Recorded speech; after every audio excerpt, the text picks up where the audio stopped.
Hi guys, welcome back to the channel and welcome back to The Witcher 3 Wild Hunt. So last time we finished off White Orchard and we are now, well, and just as we were preparing to leave, Yennefer, as it turned out, found us. We had been invited to Vizima and we're to have an audience with the Emperor, who we just had a bath and a shave and been quizzed about previous events. And now we're supposed to be picking one of these three outfits to go and talk to the Emperor. But we're not going to do that just yet. We're going to do a bit of a catch-up. First thing we're going to do is have a look, see if we've got any new character entries. And we do. We've got two. Emhyr and Yennefer. Few names in the continent's history aroused as much terror and respect as that of Emhyr and Yennefer. Deathwind Adan Yin Cairn Up Morwood, the white flame dancing on the graves of his foes. Emperor of Nilfgaard, Lord of Metina, Ebbing and Gemera, Sovereign of Nazaire and Vicovaro. He was ruler of half the civilized world and aspiring conqueror of the other half. He was a personage whose deeds and decisions shaped the fates of whole kingdoms and populations. What then could he possibly want of a simple witcher? And Morvran Voorhis, this is the guy that gave us the questionnaire earlier. Morvran Voorhis, commander of the Alba Division, an officer of the highest rank and a pure-blooded aristocrat, one who with pride could call himself a Nilfgaardian, a designation reserved only for native-born inhabitants of the Empire's capital and its immediate surroundings. At the time of their first meeting, Geralt had no idea what an important person had been assigned the task of asking him a few routine questions. Knowing the Witcher, however, knowledge of Morvran's rank and status would not have made much of a difference. I can well believe that. Okay. Stick our Witcher sensors on and start looting. The opposition in Nilfgaard. While Nilfgaard's Emperor wields absolute power, harshly crushing the slightest sign of disobedience, opposing forces continue to exist within the Empire. By this, I do not mean the disgruntled leaders of conquered provinces, but the magnates within the city of 1,000 Towers who are unhappy with the current leadership. This conflict between the Emperor and the noble houses of Nilfgaard, the capital, dates back many years.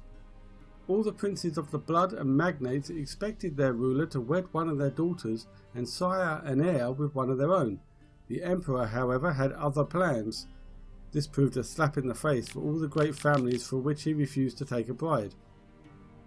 The Nilfgaardian opposition patiently waits for the Emperor to slip up, for some event to occur which will weaken his authority, be it an economic crisis or a defeat in battle. A secret conspiracy lies ready to seize such a moment to incite the disaffected, assassinate the Emperor and carry out a coup d'etat, culminating with one of their own number ascending to the throne. For obvious reasons, only a limited few know of this conspiracy, but any shrewd observer of Nilfgaardian politics can read the signs of its workings. So long as men are men and the world is as it is, certain dynamics will forever remain the same, and the discontented will always form subversive societies with their secret signs and hidden agendas. So Emhyr is not quite as on solid ground as he thinks he is. I'm sure he's well aware people are plotting against him though. Directly out of Nordling tales. Inconceivable. That's me, inconceivable. The Chronicles of Redania. Verdank the Elf. Despite what one might conclude from his moniker, not one drop of elven blood flowed in King Verdank's veins. They called him the Elf because of his exceptional beauty, and for the great admiration he felt for the NC. Sorry if that's pronounced wrong. His fascination, seemingly harmless, would have horrible long-term consequences.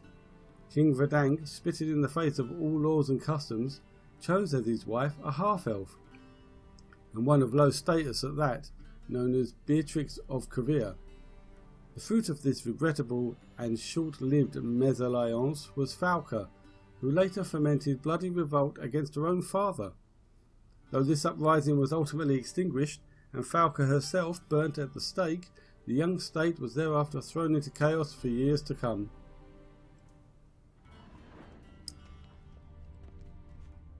More over here.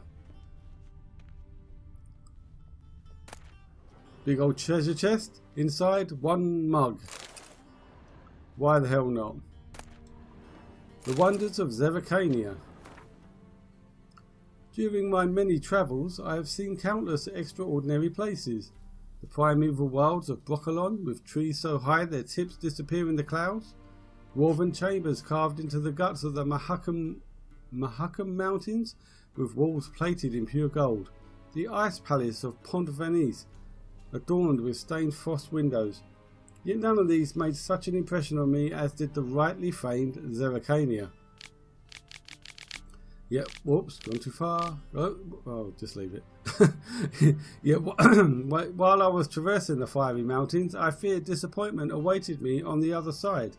I had heard many a fantastic tale about Zerrikania, about its trackless sands, burnt white by the sun, its golden-scaled dragons, weaving their nests amidst the dunes, its hunchback horses able to survive weeks without even a swallow of water. Yet none seemed to me at all plausible. I was sure all these sensations were but the figments of some bard's overactive imagination.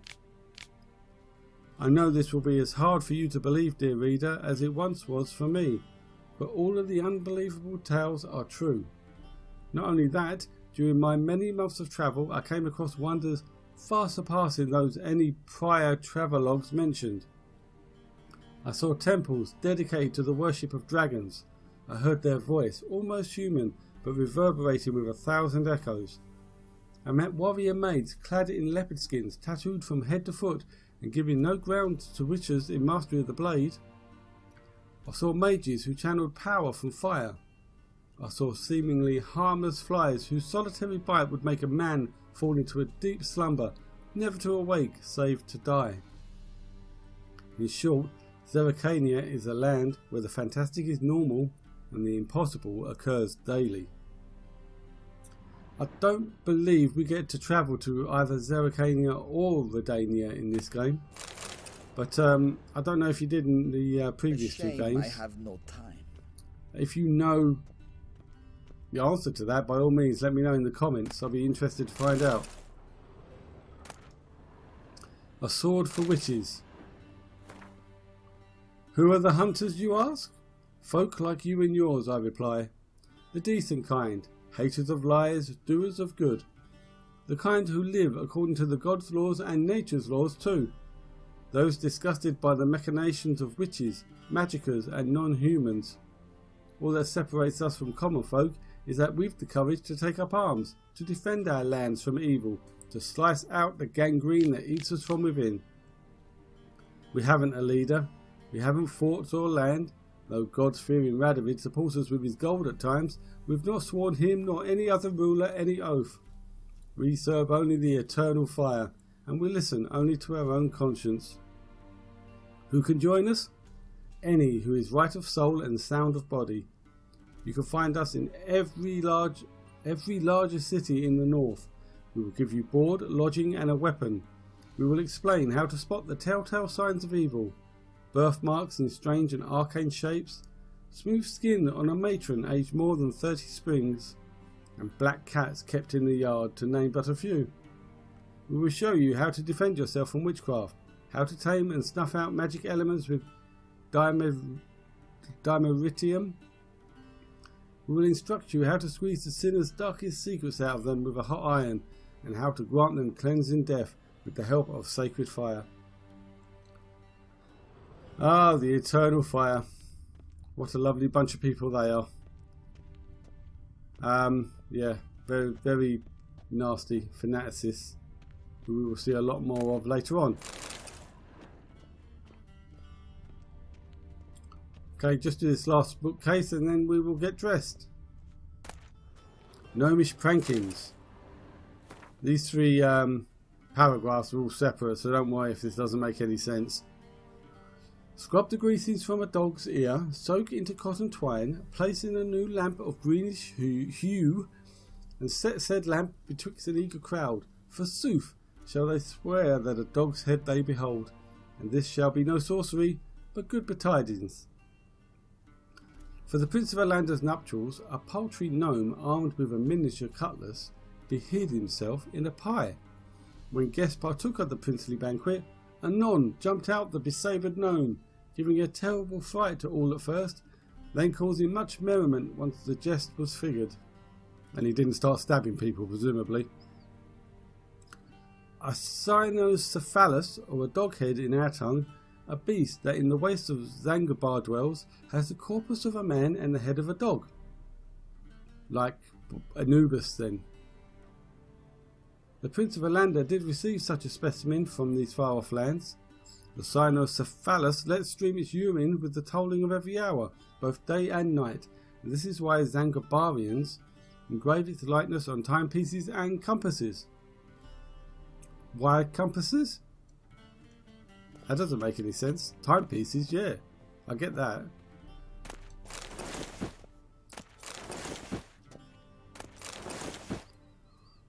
Right, let's see what the choices are. Trousers first. 46, 46, they're all worth the same, but the middle ones are in the better condition, so we'll have them. 71, 73. It's the best top. 41, 41. Oh, these are all worth the same. Which one's in the better condition? 65, 78. Right, those ones. Okay. Hopefully we'll get to keep the rest and we can sell them later. Okay, Chamberlain, what's next? A touch tight in the waist, but it will do. Does the outfit satisfy the gentleman? I suppose so, if you like that sort of thing. A studded doublet and a sword on my back, that's what would satisfy me. But tough, when in Nilfgaard. Yes? It's a saying. So what now? Powder my nose? No need. The gentleman's complexion is light enough. The gentleman is to stand before the ruler of the North and South. I must confirm that he knows how to bow. Go for it. Confirm away. Please watch. Leg extended, hand flat, head down, chin to chest. The gentleman will rehearse. So that was left leg forward, right hand on chest, wasn't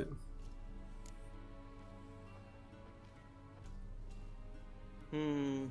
Lacking fluidity and grace. But we've learned to expect less of Nordlings. Come with me. Yeah, just because I haven't got my swords at the moment doesn't mean you get to insult me. The gentleman will address the Emperor only when asked to, and using the appropriate title. Your arch-magnificency? I see the gentleman is in the mood for jests. I fear the Emperor might not share his disposition. Your Majesty will suffice. Spoken loudly, clearly, and with respect. Alright, excuse me a second, I just got to nip down here, use the little witcher's room. And also, I happen to know that there's stuff down here worth looting. Well, there isn't stuff down here worth looting per se, but there is another book in here, if I remember rightly. Yes, The Wild Hunt. From farmers and herdsmen, milkmaids to midwives, all the common folk of the continent whisper, sharing tales of a wraithly procession pounding across the sky. The Wild Hunt, they call it. Winds and gales, storms and blizzards arise when it is sighted, and all grows cold, though the sun shone bright moments before. Some remember only the cold from the shock of the encounter and claim the riders come always in winter, but nay, this is not so. The hunt brings its own ice. Death and war gallop in its wake, and so the superstition goes, yet evil enough is the hunt itself. It takes folk captives, youths most often, in the prime of their wildling years, with 10 to 20 summers behind them. The hunt rushes in and they disappear. only to return long years later with no memory of what passed in the time between. A little bit of background on the hunt. This door's locked, I think, isn't it? Yeah.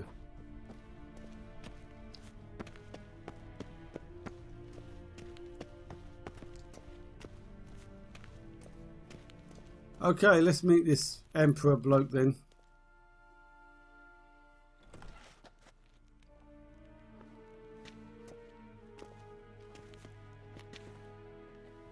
Imgrimi et art ketzer. Daifen aden in karn eb marvut. Emhyr var emreis. Bow. Fine.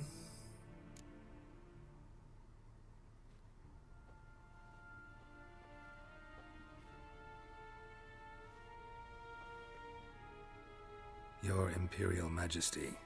Arer ep the orde. Velen namen, wat kan favort.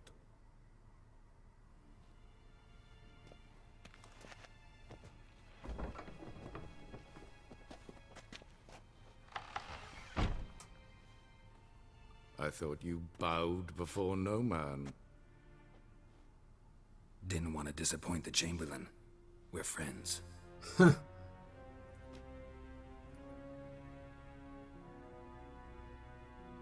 Take it you didn't summon me to reminisce about the good old days, so... Silence. My daughter Ciri, she's returned. And she's in danger. The Wild Hunt pursues her. You will find her and bring her to me. Well, that might explain the dream we had. Are you sure? Are you sure? Ciri left. Went far, far away. Do you believe I drag you here in the middle of a war to discuss a rumor? I think anyone can be wrong, even an emperor. Oh, snap. I had forgotten how insolent you can be. I haven't the time to convince you, nor the desire, in fact. Yennefer will do that after the audience. Okay, why me? How many men in your army? 20,000? 30? So why me? You know why. Because she trusts you. She trusts me, yes. So tell me why you're looking for her. Doubt it's about making up for all those lost years. For reasons of state, as always. Enough of this banter. You will agree regardless. If for no other reason than because I shall pay you. More than you customarily receive for a contract. Considerably more. Yeah, I don't need motivation. Just tell me what you know. I need information, not motivation. Ciri leaves few tracks. She'll be hard to find. My corps of spies will help you. Count on them, and my army, should the need arise. Yennefer will tell you the rest. This audience is finished. Mererid! Take him to the sorceress. The Chamberlain has a name. Mererid. Ah, it's lovely.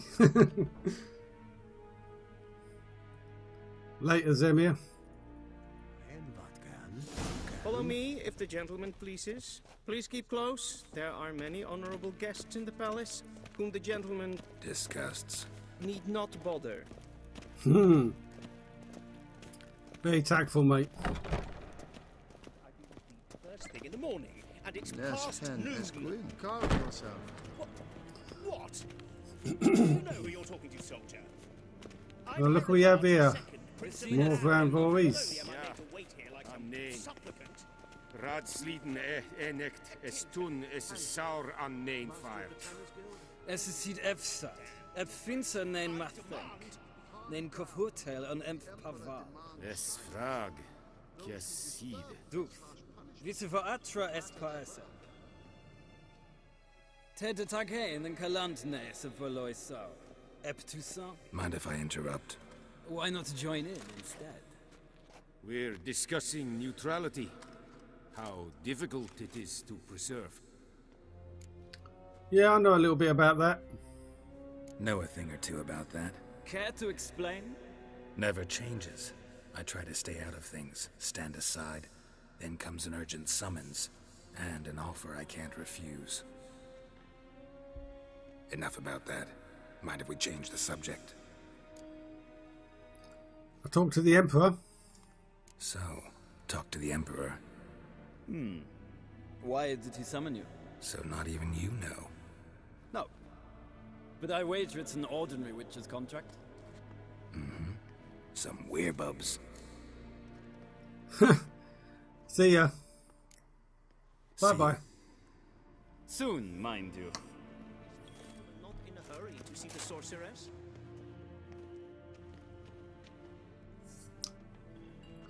So that's interesting. So presumably we're the only ones who know that Ciri's returned. That makes sense.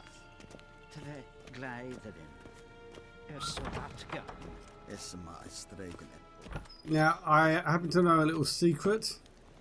The gentleman will have time for a stroll later. Please stay That I found. Here we go. Look, so if we click on that, a little panel will open up there.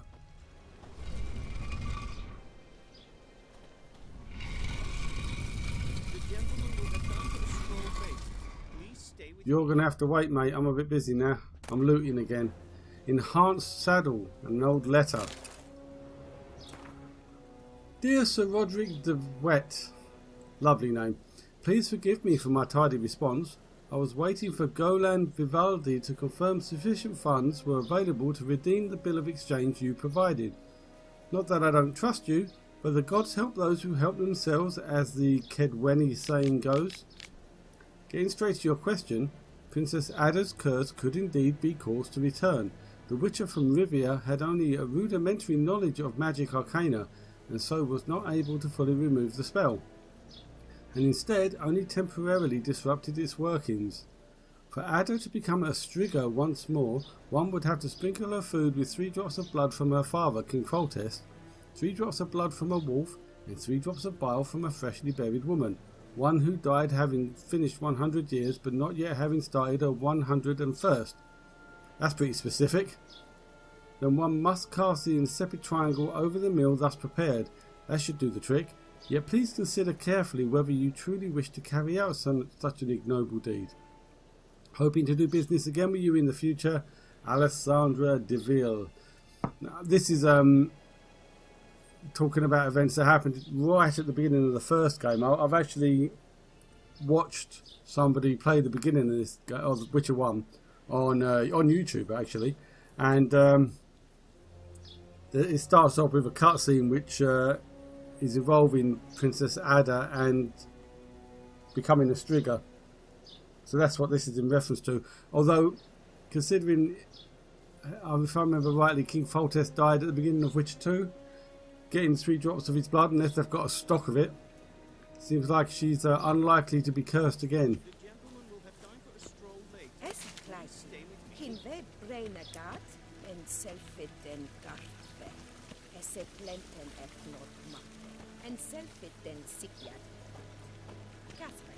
Come on, Merririd, catch up. Please stay with me. I win. You're too slow. Once the gentleman is done, he should see me to retrieve his possessions. Okay, I'll just walk straight in, shall I? Sharpened yet? Yes? Then transcribe. The true authority in Novigrad is not the city council or the merchants' guild, but the Church of the Eternal Fire and the criminal underworld. At times the Eternal Fire again. From the other. Lots of bookcases here. A similar ruthlessness and cynicism that Sword for Witches we've already read. Falling behind. you know Pearls what? I'll write of a the report North, myself. You'll need Novigrad. only prepare a clean draft in triplicate. No one can claim to have travelled the northern realms who has not been to Novigrad. If I were forced to list what during my many meanderings has made the greatest impression on me, it would be precisely this great and yet at the same time free city. A metropolis worthy of the Empire, its only flaw is that the civilization Nilfgaard carries within her has not yet enlightened it. That is why hordes of reactionary cultists of the Eternal Fire dwell in the midst of its excellent buildings and superb commercial infrastructure. One feels as though superstition is how the local hierarch and his temple guard cement their power over the city dwellers, and many they are to control, for the city counts no less than 30,000 of inhabitants even. While strolling through its fabulous port, surrounded by marvels of architecture, it is hard to imagine that centuries ago Novigrad was a mere minor elven townstead. When the city fell into the hands of the Nordlings, its problems grew exponentially, for as is well known, the people of the north can do a great many things, but peaceful and orderly cohabitation is not one of them. And so Novigrad first belonged to Redania, then fell under Temerian rule, until finally, after endless compromises and bargains, it at last became a free city. Excuse me. But is the city truly free? I dare to doubt it. Redanian influence makes itself felt too strongly on every street corner, and the fact that the city is located within Radovid's territory speaks for itself. While wandering the city streets, I came across 4 watermills, 8 banks and nearly 19 pawn shops.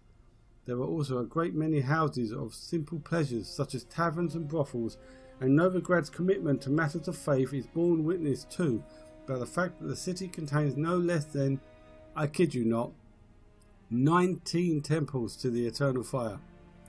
What more can be said?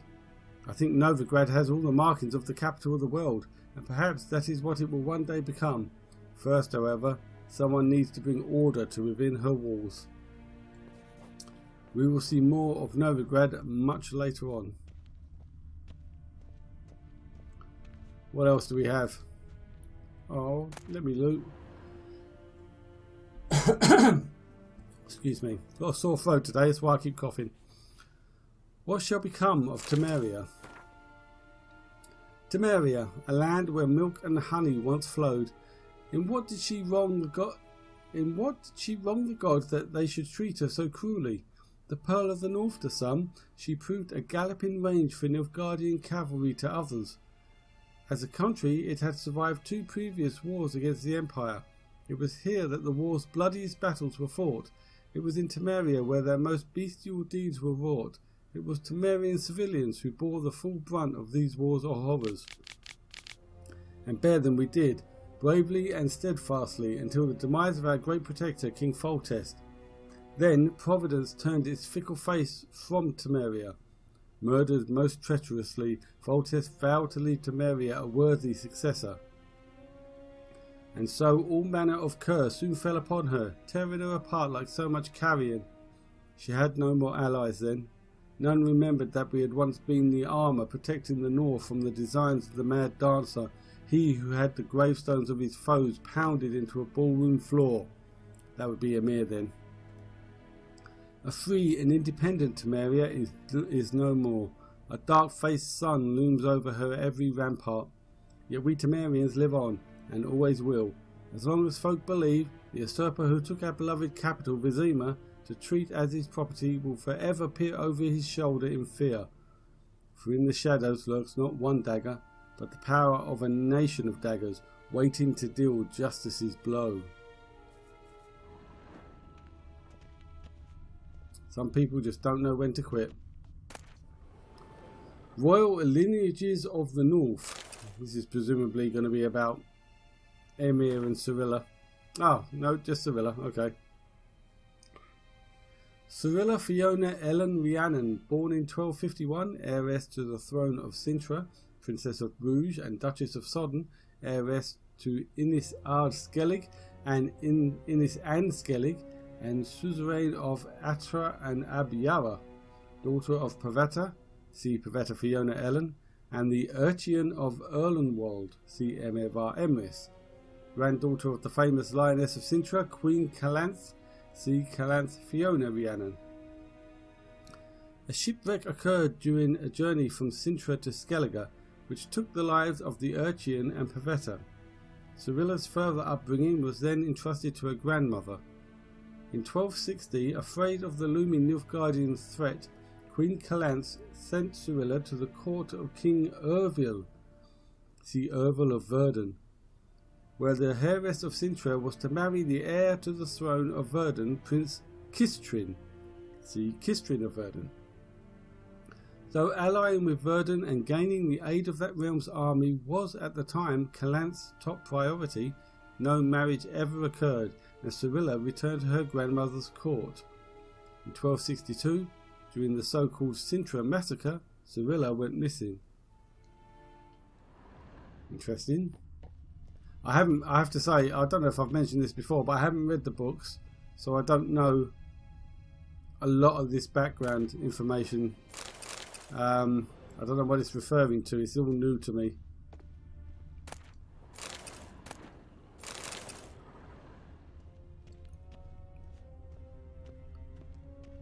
Vedimin, directly out of northern Tales.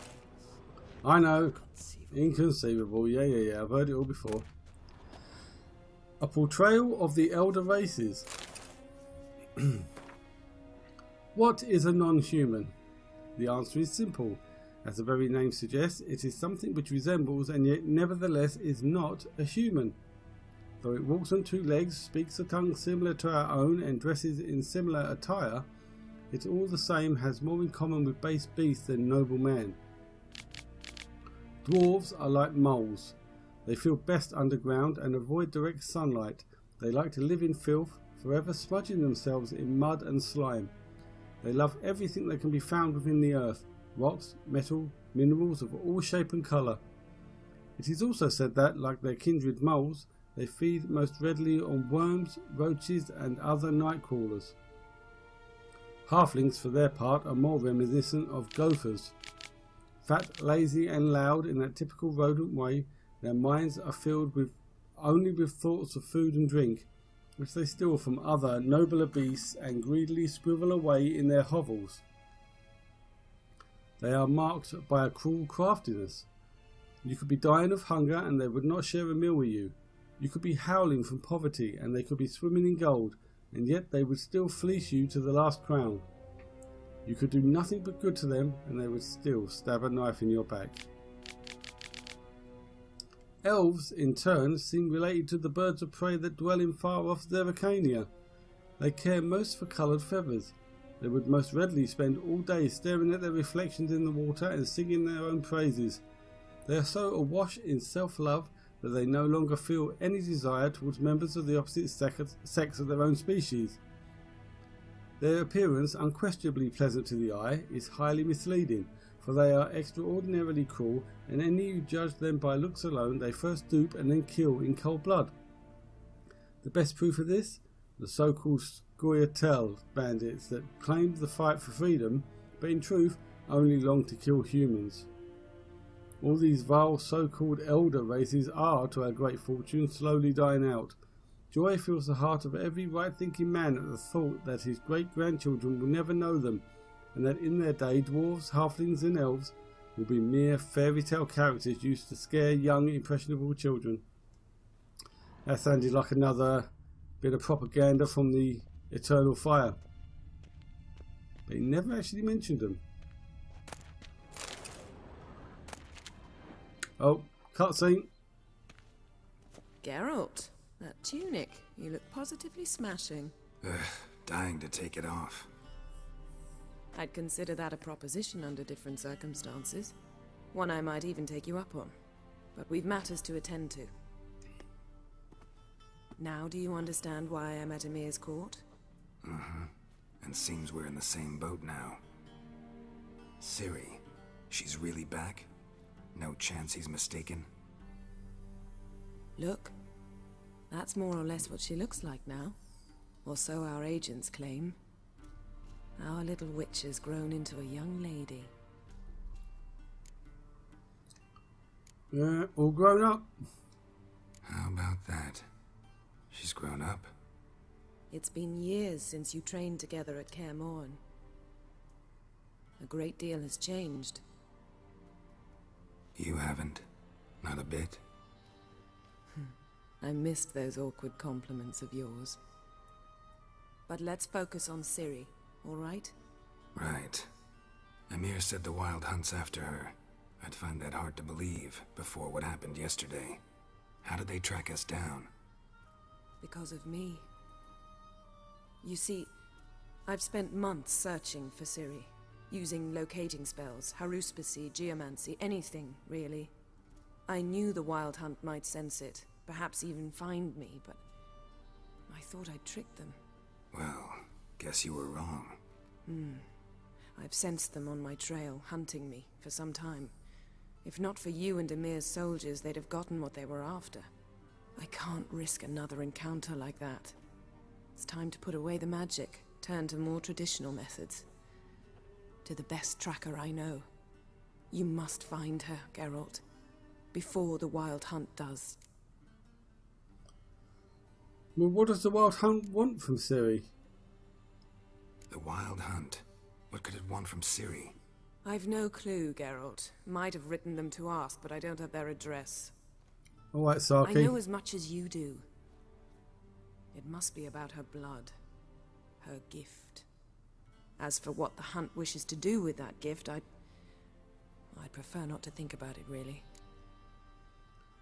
Okay, so what kind of leads do you have? So where's Ciri been seen, exactly? In 2 places.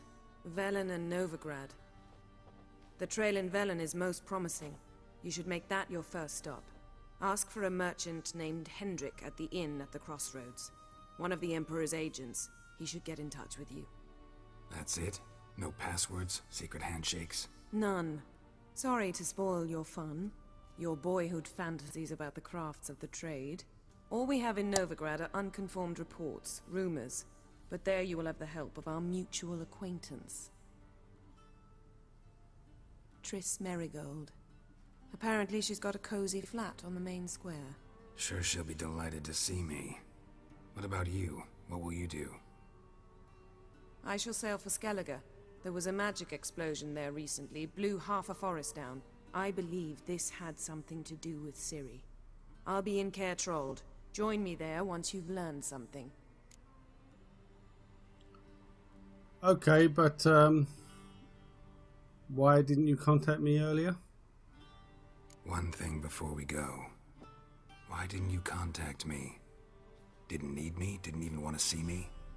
I didn't want to spoil things. I'd heard you and Triss made a great couple. Yen, I'd lost my memory. Really? That's your excuse? Let's drop it, all right? It's not what you think, or it helped me understand how much I love you. I don't wish to hear it. Any of it. Alright, fine, I might as well go then.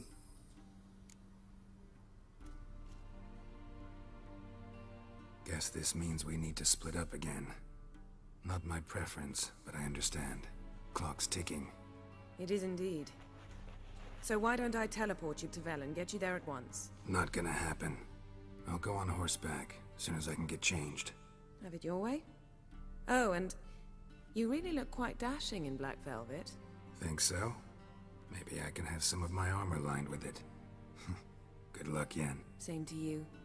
And if you wish to learn what's happened in the world while you and Vesemir roamed the wilderness, talk to Ambassador Varatra. That's him over there. And Geralt, I know it's wartime, but try not to be a hero, all right? Just check those leads and come back to me, in one piece. I shall be waiting.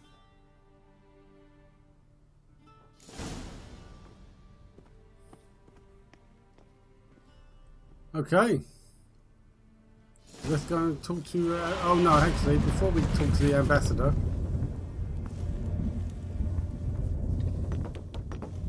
we've got some character entries now, apparently.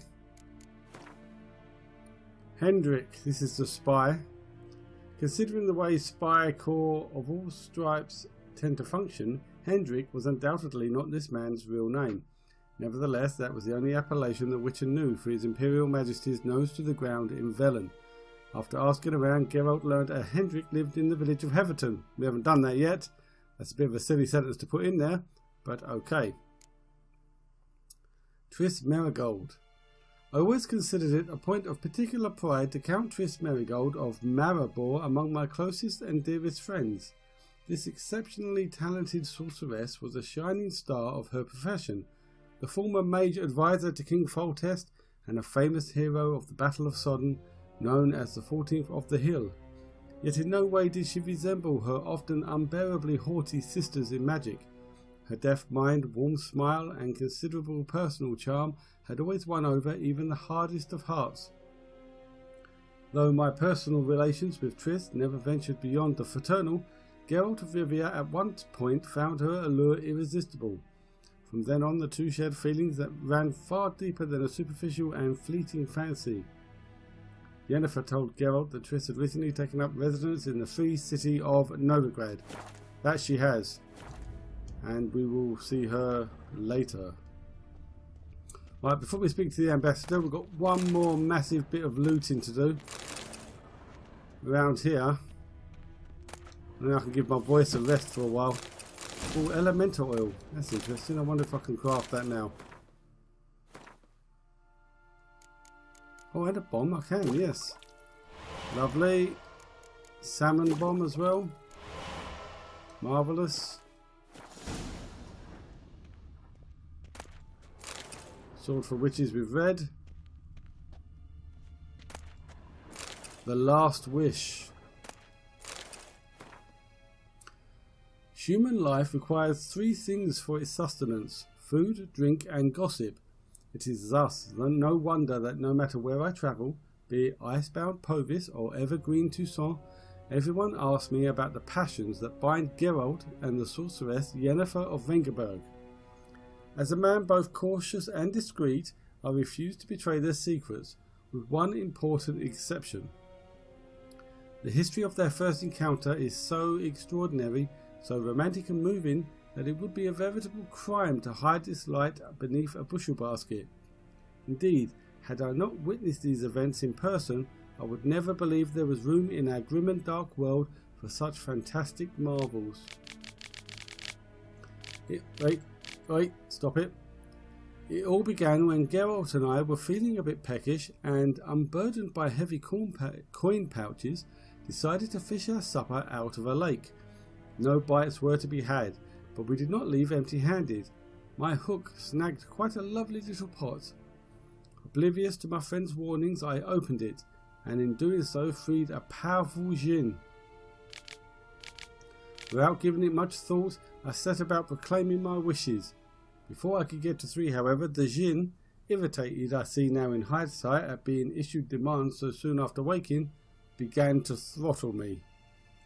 Geralt was able to drive him off, but I was left in a sorry state. I acted, the Witcher told me later, as though under the influence of some curse. Clearly, the help of an expert in the magic arcana would be needed.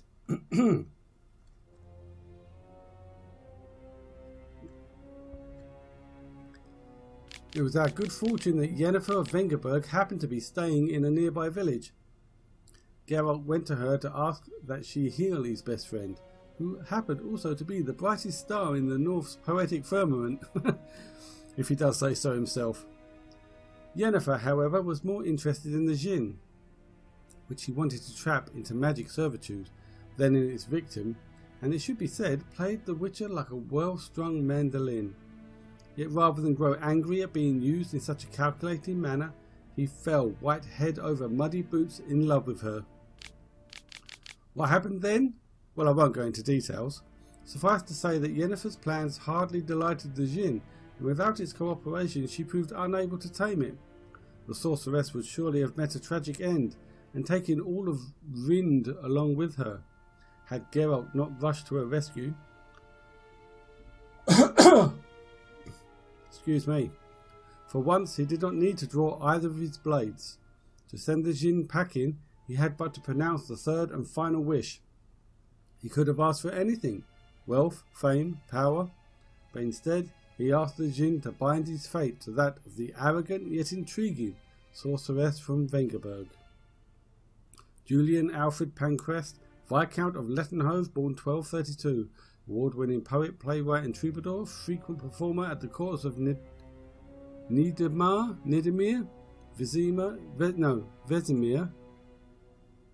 Venslav, and many other nobles and notables, alumnus of Oxenford Academy, otherwise known as Dandelion. I don't know why I didn't just say that in the first place. Scars healed nicely. Didn't include the scar in the sketch. If this is poetry, yep, I'm not reading it. Not reading poetry. Not a fan.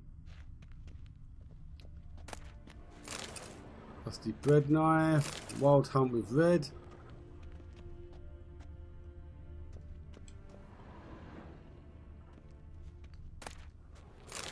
Royal lineages of the north with red. No, I thought I'd looted that already. Oh, what we got here?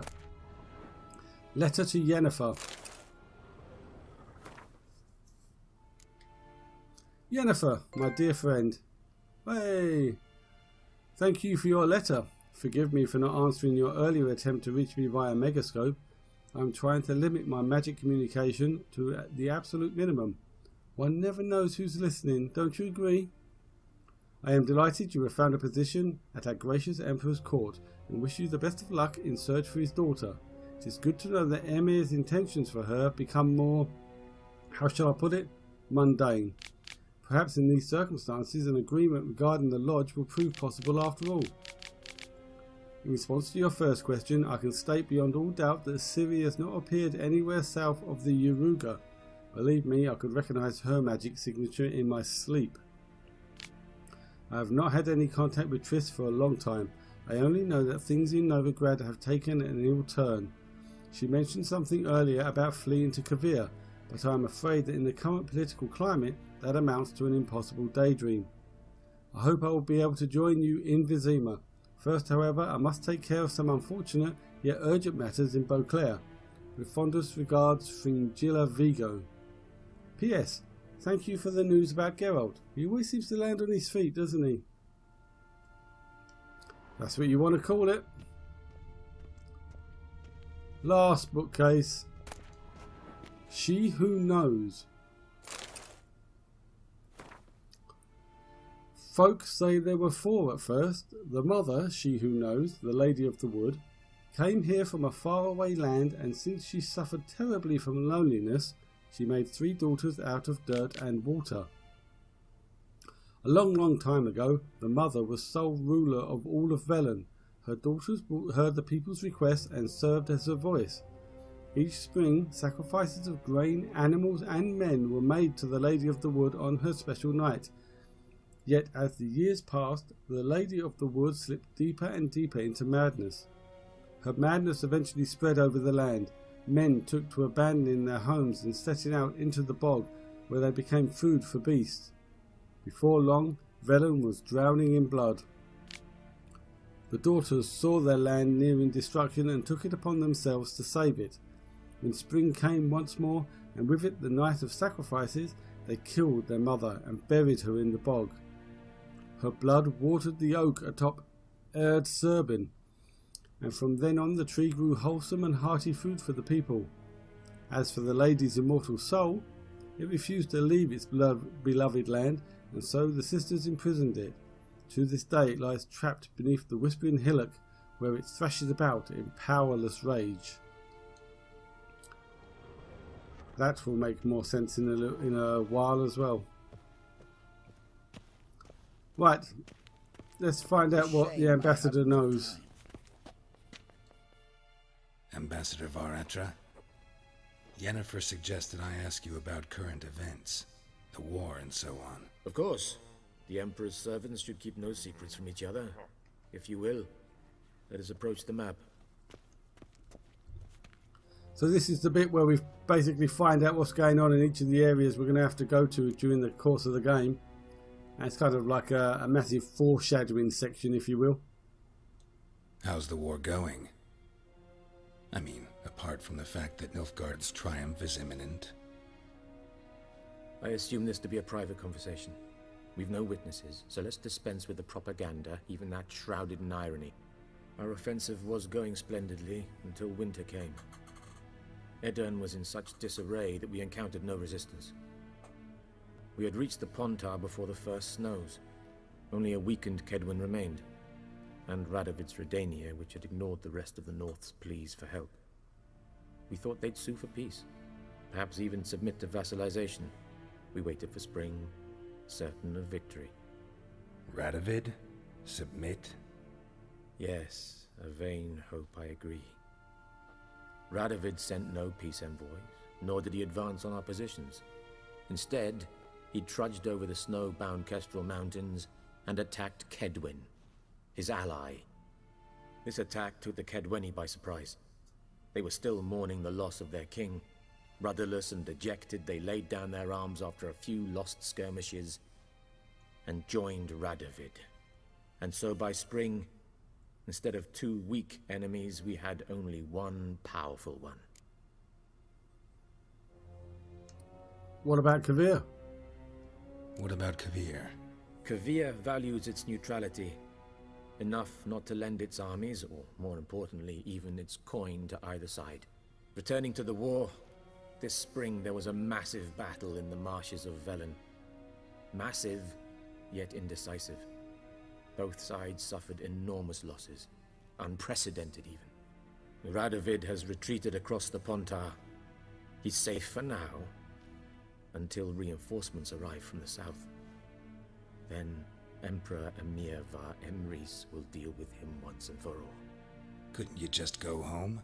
Save everyone a lot of marching, not to mention a few human lives. I'm afraid the stakes are too high to fold now. We can only go all in. Okay, so what's the situation in Velen, seeing as that's where we're going next?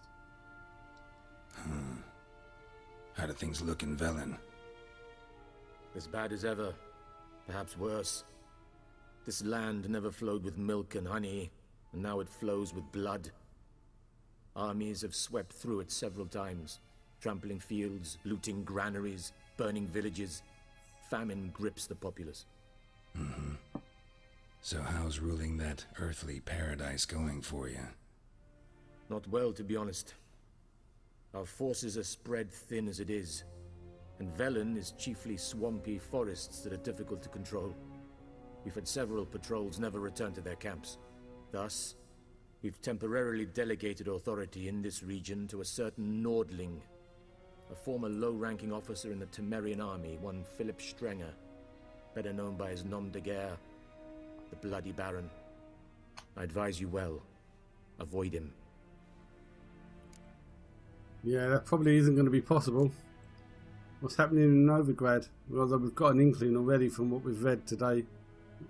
But, you know, give us the deets. Any news from Novigrad? Is the free city still free? Yes, although everyone knows this won't last.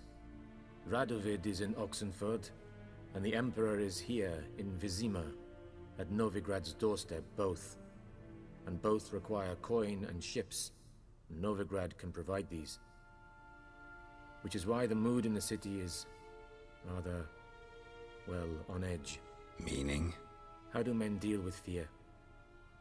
They seek reassurance and scapegoats.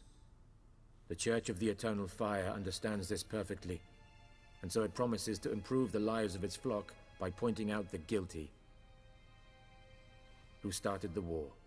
Who profits from it? Why, it's obvious. Mages, elves, dwarves, in a word, any and all deviants.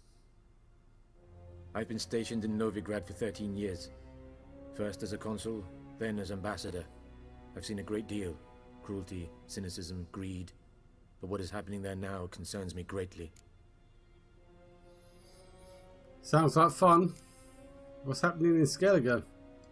What's new in Skellige? Nothing. The islanders pride themselves on that, don't they? Doing everything according to tradition, as their forefathers did. And like their forefathers, they quarrel with each other, pillage, occasionally attack our transports. This is cumbersome, but nothing more.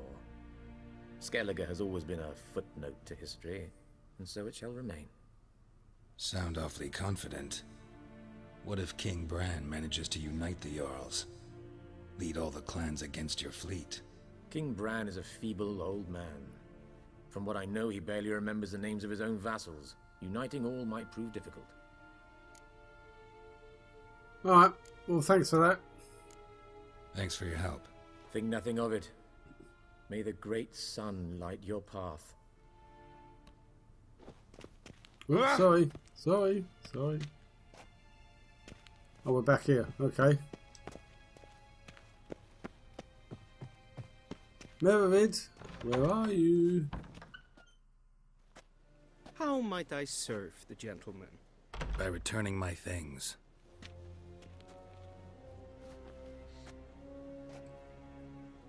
Citrus and cloves. The fragrance will keep the gentleman's robes fresh somewhat longer. Thanks, bunches. The Emperor is not known for his patience. He wants his daughter back safe and sound, as soon as possible. Yeah, mentioned something of the sort. So long. Well, the Emperor is just going to have to damn well wait. Okay, let's arm ourselves again.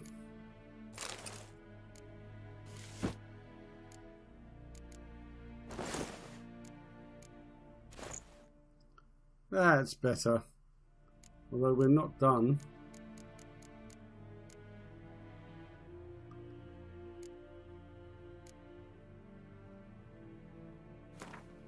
Okay, let's arm ourselves with monster nest bombs.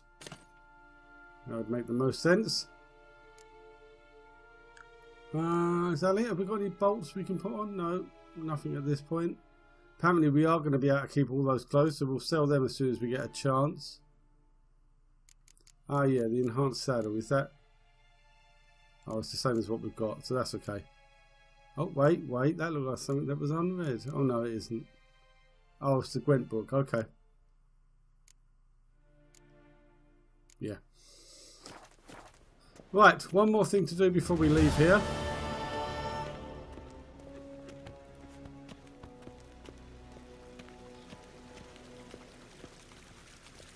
Tiptoe through all these people. This guy here is a Gwent player. Now, I don't know if he's always there, because I've always played him straight away, and I can't guarantee I'm going to win straight away, but let's see what happens.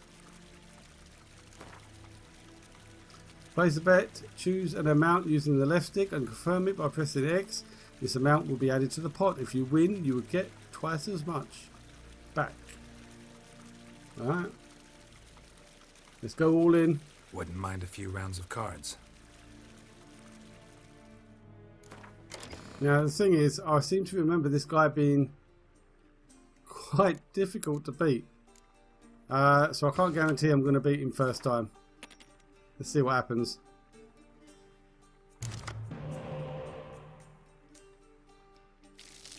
Ugh. Okay. What have we got here? It's not too bad.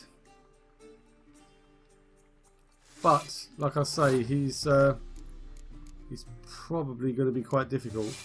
I seem to remember he has special cards at this early stage. I'm not sure... Oh, and spies.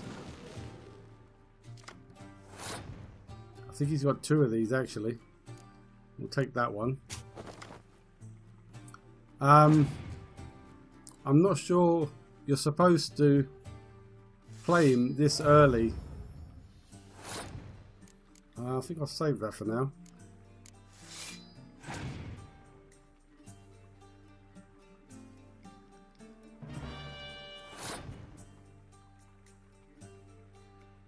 I hope you did it. Or you just wanted a reason for me to use an extra card.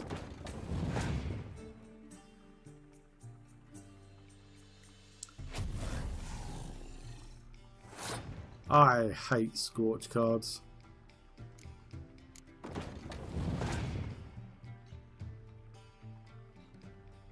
Oh, here we go. It's pulling out the stops now.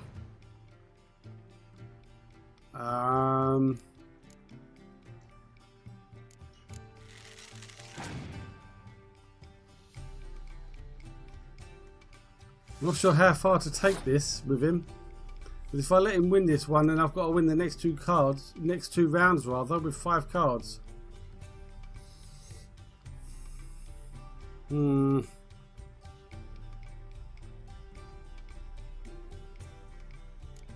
What's in my discard pile? Is it just it's just the one, isn't it? And all of these.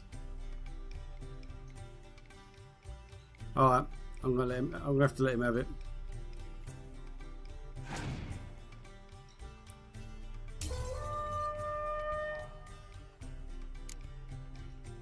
May God have mercy on me. If he's got another spy card, oh, I was going to say I'll be in trouble, but it looks like I'm in trouble anyway.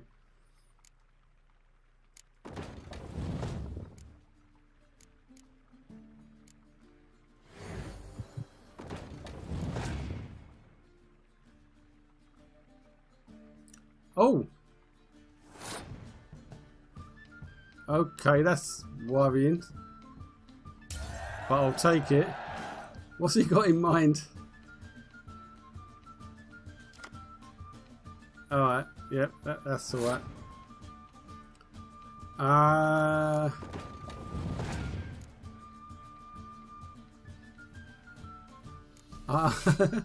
I'm really concerned that he's going to pull something out of the bag that I'm not going to like.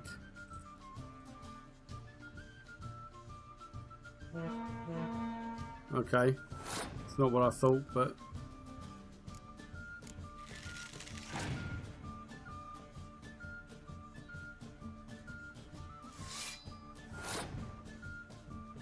right, let's play this spy card. Oh no, it's just doubled the points of it and all. Are you kidding me with this? Oh, I'm in trouble. What's your last card, mate?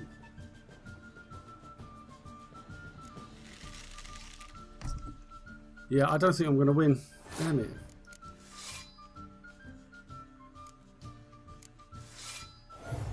Oh, wow. 1 point.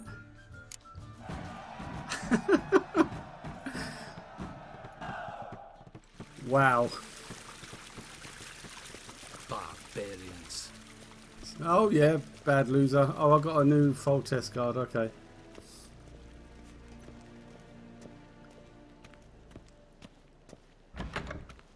Whew.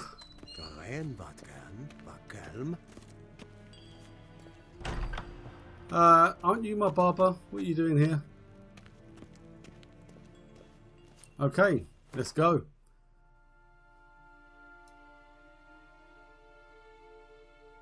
To return to the map of the region where you are currently located, press triangle. To open a map of a given region, move the cursor over that region and press X.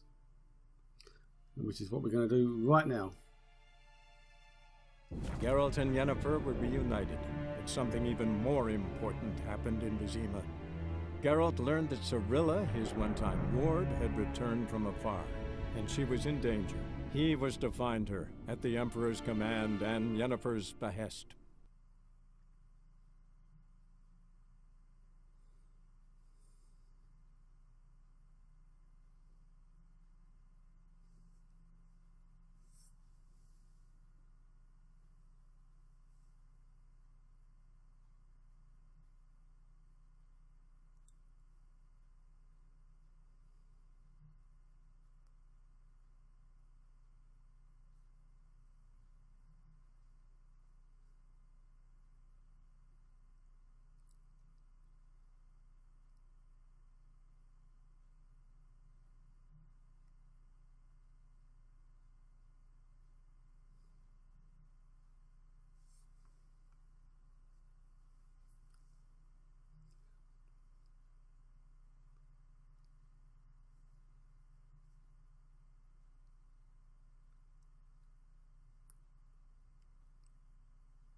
Okay, welcome to Velen, Northern Temeria. 5 days later. She could have teleported you there and you decided to waste 5 days going on horseback.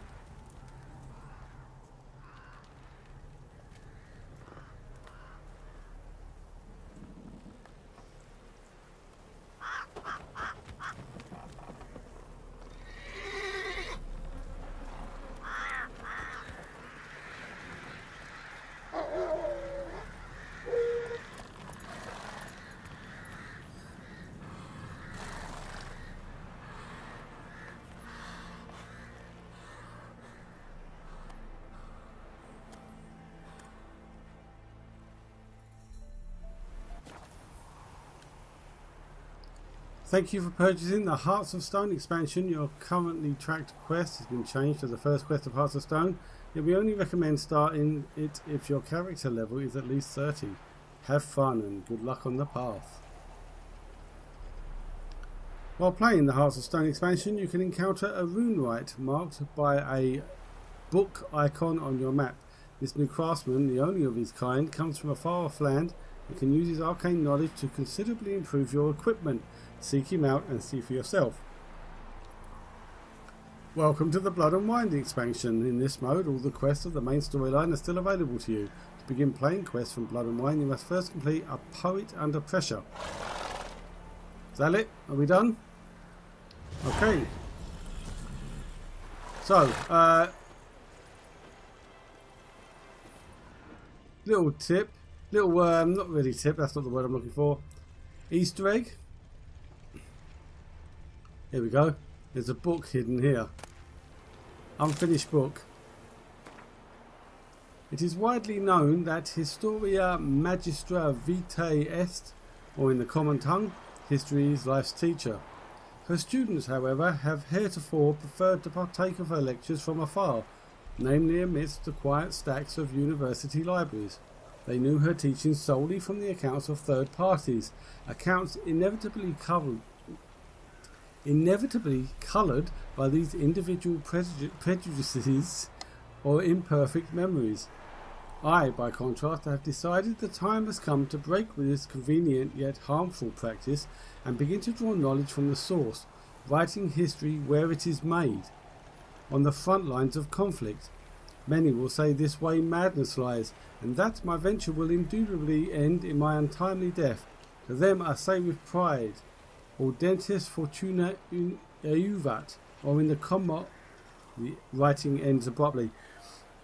Do you remember the guy we met in White Orchard who taught us how to play Gwent? He said he was going to go to the front lines and record it, so that for his Magnus Opus, I believe he called it. Well, apparently, there he is. According to the Witcher 3 wiki, that is him. We warned him that they would kill him for his boots. And yet there he is, with no boots. I don't think he's wearing the same clothes there, but apparently that's him. We tried to warn him, and he didn't listen. Hey, right now, I know the inn of the crossroads is in that direction. Come on, Roach. But there is something I want to do before we do anything else. Actually, before we do anything, even that, I'm going to meditate. Oh, hang on. I've noticed my decoctions run out. Yeah, I haven't got any. So let's do a quick hour's worth of meditation.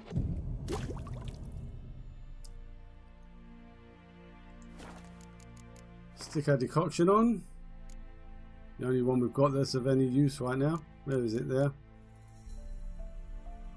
Yeah, no, that one's no good. We'll do that one. Which I believe lasts half an hour. 35 minutes. 34.5 minutes. Let's go. Pretty specific. Yeah, there's a couple of things down here I like to do before we go on to the inn of the crossroads. One is just a whimsy, really. The other one is actually useful.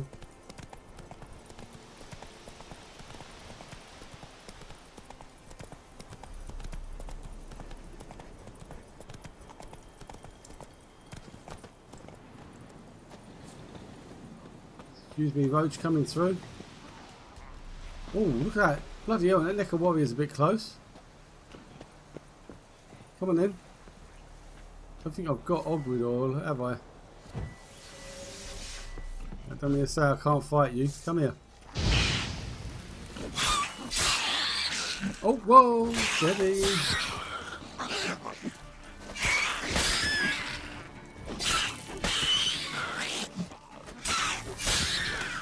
Whew! Definitely needed my reflexes then.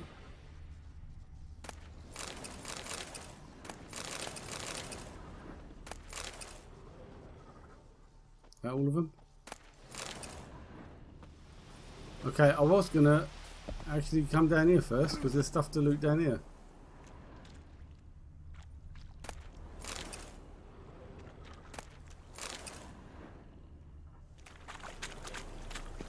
climb back up? I can. Okay, fair enough. Didn't know you could do that. I usually go all the way around the outside. Is that sword any good? Nope. The Neckers, however, are not the reason I wanted to come here.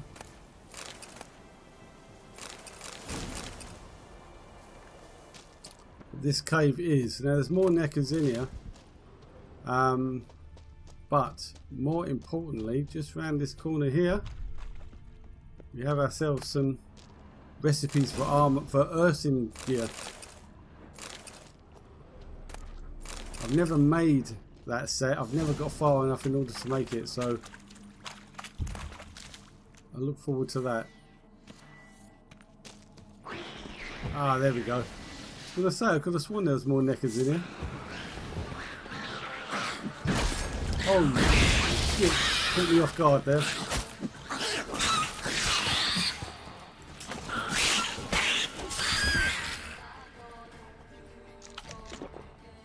Anyone else? Two more. Come on then.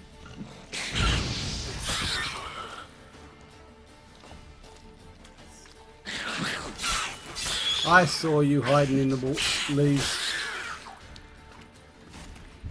Okay. That's that done. Now thankfully there's actually quite a bit to loot in this cave that isn't Necker related as well.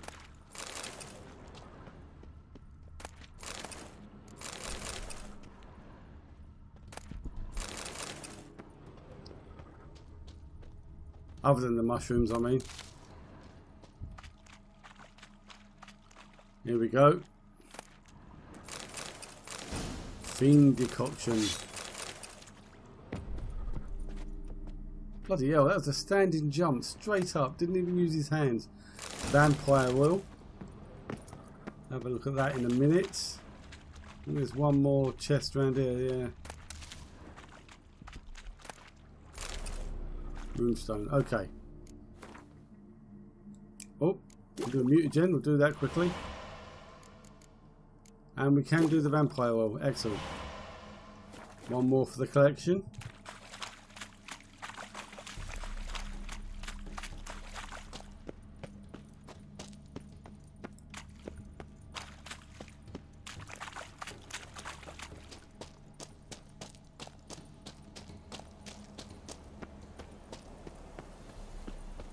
Right, let's get back to Roach. There's one other thing I like to do, and that is just down the road.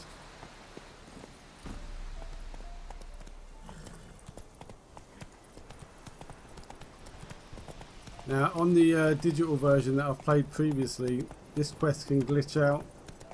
Sometimes the people you're supposed to, people, it's a bandit camp basically, and sometimes the people you're supposed to fight aren't there. Oh, that's not the case this time, Lando.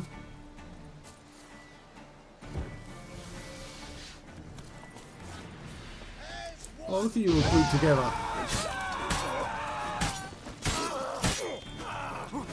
What? Look out, look out.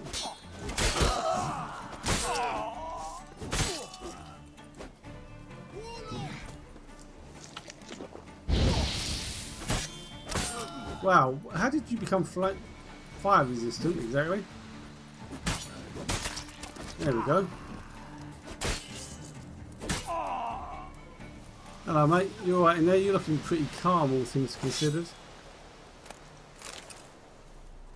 I'll get you out in a second. Just want to loot all of this before you do. Also got to keep an eye out because there's some bandits on horseback who are hanging around. If they realise what I've done here, they won't take too kindly to my presence. Right, so I've got the cage key. Did I not kill? I thought I killed more than that. Alright, you want to stay up there, that's fine. There's another one over there, look. Another two over there. I suspect I'm going to have to pass you when I get back on Roach anyway. Unsent letter. What we got here?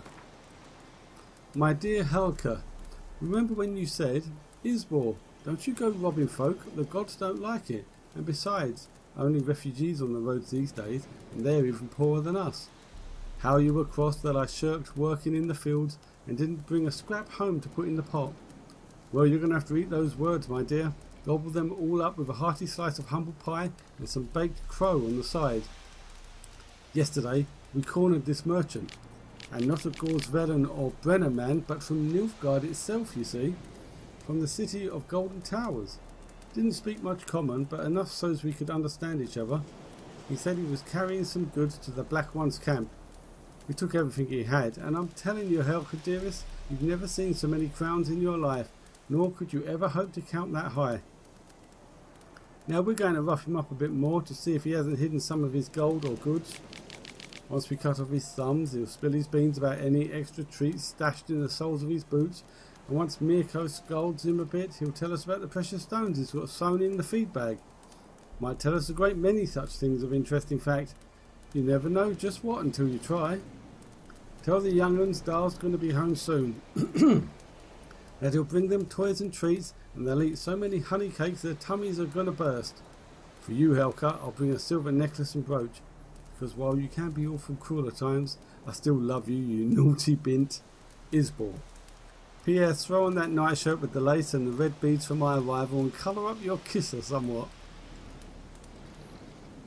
Yes, I think Helga's just had a result. Look for me stole by the bridge across the pond tower. Got goods for the army mostly. But I'll make an exception for you. There you go. Just rescued ourselves a merchant. Oh, here we go. Here we go. Coming in. He ain't. That's one. Oh, damn it. He got me.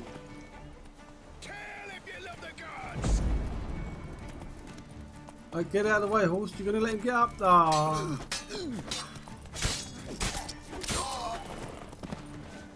Oh, there's another one there and another one up there.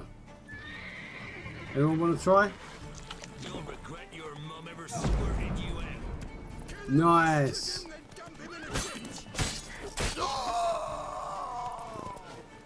Where's the last one? Up there.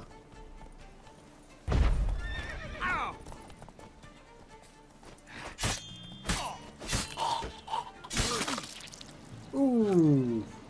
Cut his legs out from under him.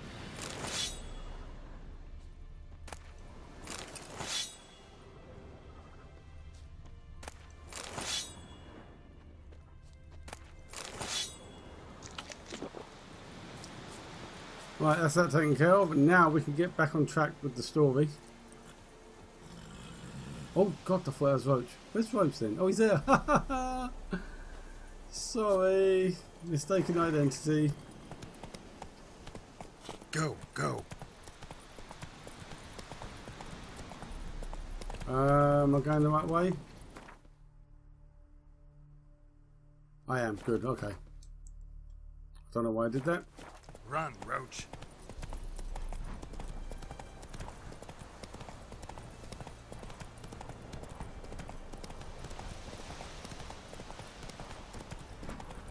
Okay, here we are back at the Hangman's Tree.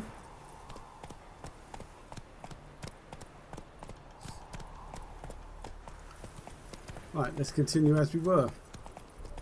First stop is this little village down here, which has been completely ransacked. Well, not ransacked, but you know, you can tell the army's been through it. Slow now. Whoa. Not gonna steal your young'uns. Looks like the place in White Orchard with the, all the houses destroyed. What's the rush? Right, let's have a look at the notice board. A warning. In lonely woods streams carry long, shadows creep far in deep dark dale. Beware ye then the grove's wild song, or in the wild will end your tale. Help us send him off, to whomever has eyes to read. T'other day our Falabor died, with no means to bury him properly, not a white shirt in the house, nor cloth for a shroud, nor planks for a coffin. If there's aught you can spare, help please. If we don't send him off to the next world proper like, he will haunt us all in revenge. Nasty. From the innkeep, you'll buy your drinks at the Inn of the Crossroads with Novigrad crowns. We take no other coin. We don't do tabs either, nor exchanges, save for eat or drink. If anyone doesn't like that, they can go rutter for acorns. A plea. Kind folk, for lack of better fare, I fed my young uns pancakes made of ground acorn. The poor tykes have lain on the straw for 3 days since, their bellies growling something awful, getting sick and crying without end. If you know how to help, come to my hut. I've naught to give in return but a warm word and a prayer of thanks. Vissy. Oh, really? Darlen an sied. Min Evelyn Squirtle Mal. Kem ep wuld hol an sied. Dargenfod an Uniad Ninu. Yim ladder dwan estid esse cresa. If anybody knows what that said, by all means let me know. Missing wife. Good people, take pity and hear my plea. My wife Hannah, she's missing. A few days ago she went into the woods and hasn't yet returned. I'm near out of my wits with worry and will pay any price to the man who brings her back to me, or at least tells me where to look for her. Neelan, hunter from Blackbow. Sounds like a contract to me. New quest. What level is that? Some quests might be too difficult for you at the moment. Each quest has a suggested level shown next to its name. Once your character reaches that level, you're ready to take on that quest. Well, yeah, that makes sense. So the quest we're on at the moment is level 5. Oh, Wild at Heart is a secondary quest, level 5, level 7 even. Okay, we're doing the right thing then. Nail an iron stud in the door frame. If only I had milk to leave at the doorstep, that'd be sure to keep the demons away. I wouldn't bet on it. Said a hag to a hag. Now here's a stunt. I'll shove a rake right up your cunt. Oh, language.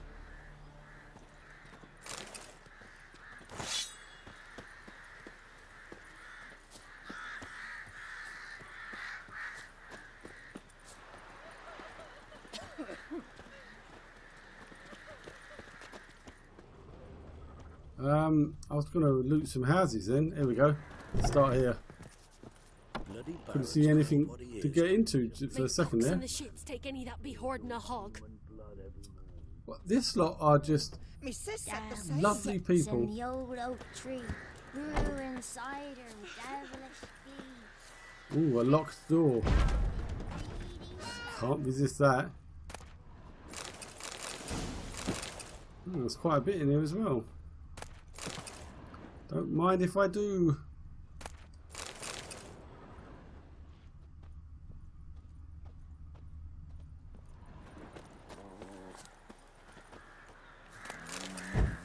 Who will protect us poor from the cutthroats? Who, I ask? I will, by taking everything you own and therefore not giving them a reason to come and ransack you anymore. You can thank me later.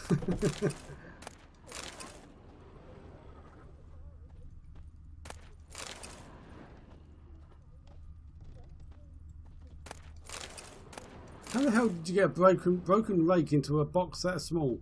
How broken is it? And what do we have here? Secret compartment? It's locked.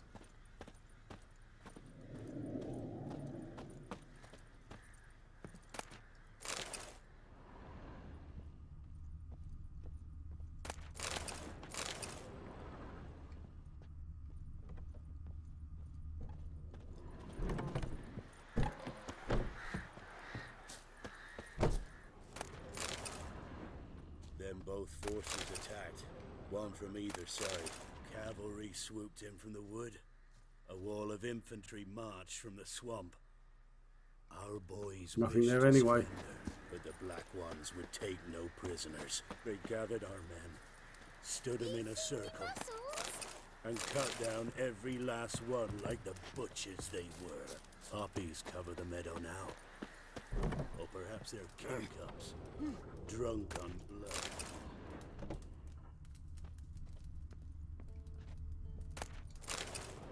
Another broken rake. How can one small town have so many broken rakes? Know the price for their help. Blood. They're nightmares. Our men were roiled. Wanted to chase him off. Sadly, that lot outnumbered him. What are you hiding in here, kid? Are you going to bed?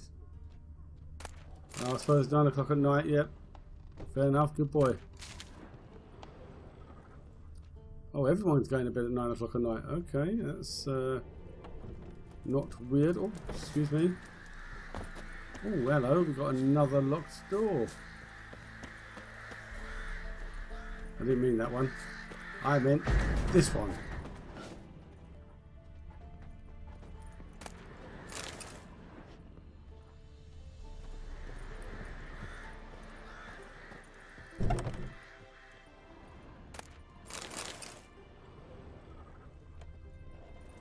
Oh yeah, this one not only has a second room, it has a basement as well. More of a cubby hole, really. Enhanced cat potion. Brother Alderbert's bestiary. One of the Zevacania we've read before. Each beast herein described in 2 manners ye may hunt. Either seek ye tracks, follow and strike the foulness wherever it's in its wild ye find it, or lure it to a chosen place and engage it there in advantageous battle. The latter poses less risk, for the hunter exposes no chance for an unexpected fight. Note, however, that to lure a beast into a trap, first its tastes and behaviours ye must know. As for fork-tails, bait them thusly. Pound a stake in the soil, bind a goat to it, then hide ye in near to shrubbery post-haste. The beast, lured by the caprine odour, will without fail soon come. If it is a griffin ye seek to slay, ye take buckthorn from deep water. The mighty stench of this herb is to griffins like fresh roasted meat of the primest sort, and so come they will forthwith, though far away they might be. Turning to drowners and water hags, it is known to all and sundry that fish and rotting mollusks are their loves, and as for trolls, common hooch is their weakness. Well, we know what he said about griffins was true, at least. Not sure about the rest of it. Not that we've fought any of the other... No, drowners we have, but I'm not sure about the smell of fish being a lure for them. Just need to bleeding stand too close and they seem to be all over you. Then I want to see where I parked my horse.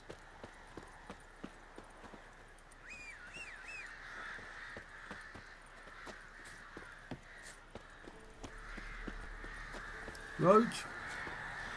What? Oh, okay. Just gonna vault the rubble, are you? Fair enough. Can I? Any chance I could? Do you mind if I?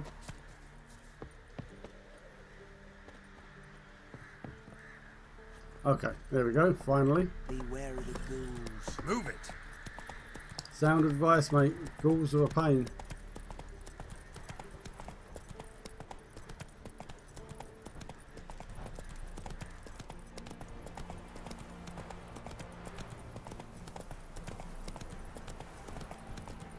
Ah, yes. This is our first encounter with a member of the Eternal Fire. Do not cast mad, brotherly. All may draw from the well of the Eternal Fire's grace. Approach, Witcher. All as long as they're human, I suppose, yes? What do you want? Rejoice, for even a creature as depraved and base in nature as you can serve the glory of the Eternal Fire. Someone must see to the corpses on the battlefield. Necrophages defile those not already rotting in mass graves. This is not right. That's to be my good deed for the day? A handsomely profitable one, I might add. I know your kind don't work for free. Damn straight. Go on then. All right, I'll take care of it. This will count amongst your merits. The more good one works in life, the more hallowed things are. Yes, splendid. Here are the holy oils. Dash generously and set alight, understood? I wish it to flare up to the sky, for the glory of the eternal fire and all that. Once I've incinerated the bodies, where'll I find you? I shall be near the bridge to Novigrad. Funeral pyres. Let's have a look.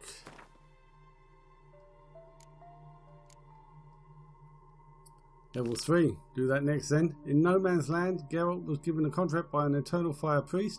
His task, to burn the bodies of soldiers who had fallen during the recent battle in order to keep necrophages from eating them. Well, it actually makes sense to do that. So, there's 1, there's 2, there's the 3rd. Right, let's start there and work our way up.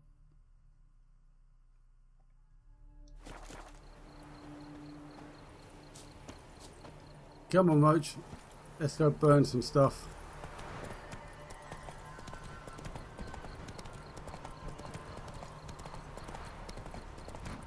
It's just up here over the hill, isn't it?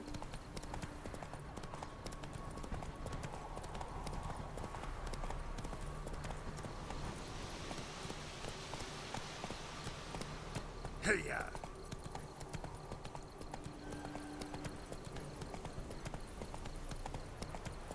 Should be around here somewhere.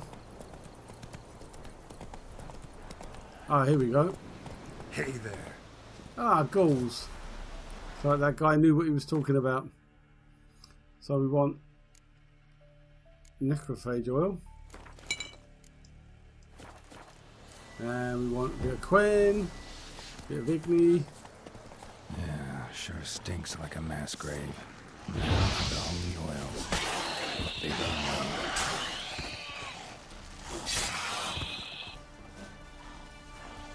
Come on. That was close. He nearly got me.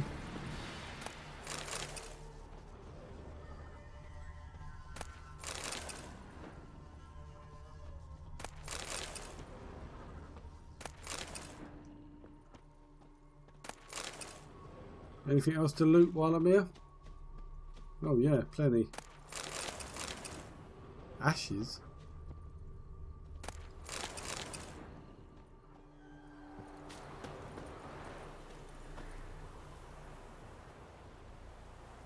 Now for a shot of Igni. Might want to stand back first though.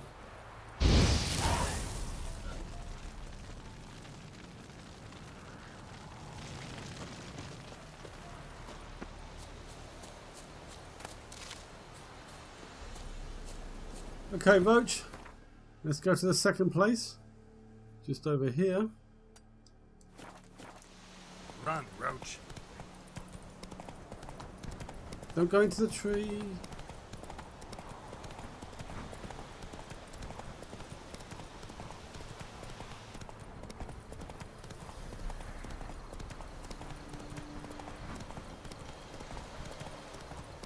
Roach's stamina really drops like a stone, but I've got to say, he does tend to run faster than, or run for longer than Geralt does. What is that a dog? Yep. Oh, whoa, you, no, you, what is that?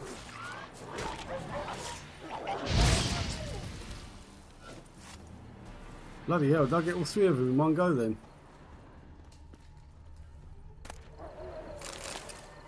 Rot Fiend blood. Did I get a bestiary entry for him there? No. Maybe I needed to fight him directly in order to get it. That's a bit of a bugger. Still, I'm sure it won't be the last time we'll see him, so there's plenty of time.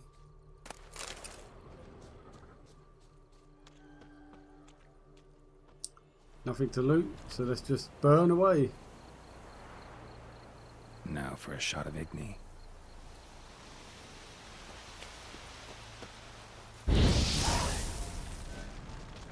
Two down, 1 to go.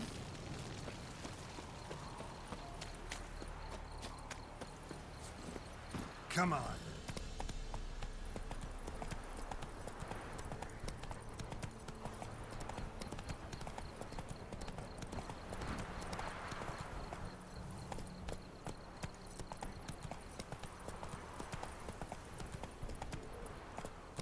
See the size of that bear over there? Slower. Looks like a rock, doesn't it? Wonder if I can sneak up on him.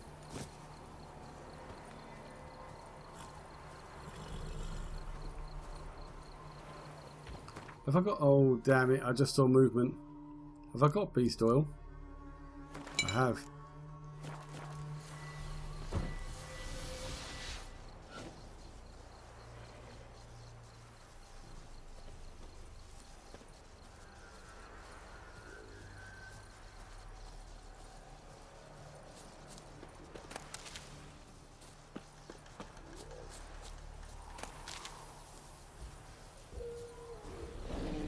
Ah, damn it.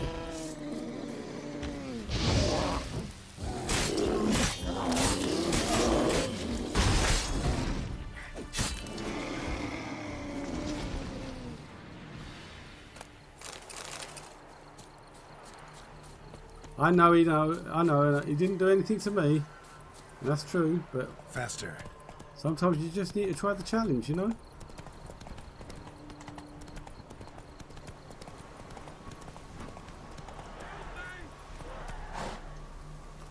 Shit, one's still alive. Okay, get the necrophage back on. Necrophage oil, rather.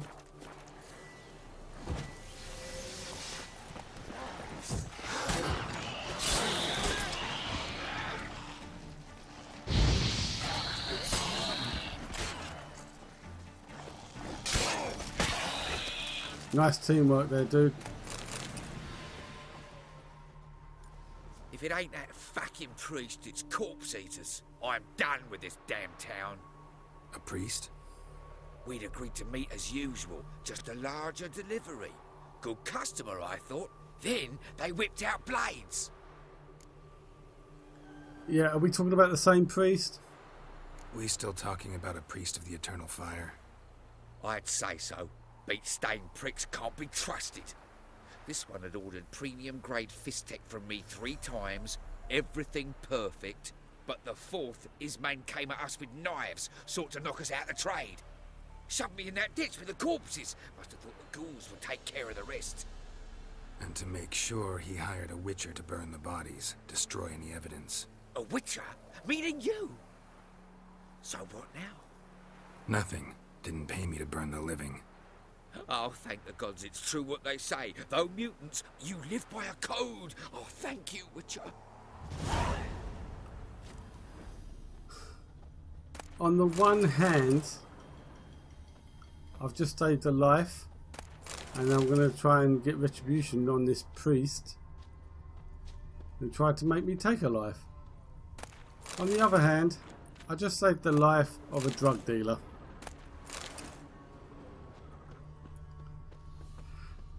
Mind you, I suppose you can't really be choosy about who you save. He was in danger and he needed the saving, so look at it that way.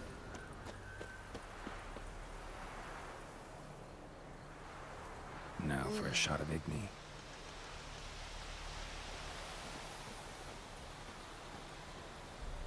I don't want to attack. There we go.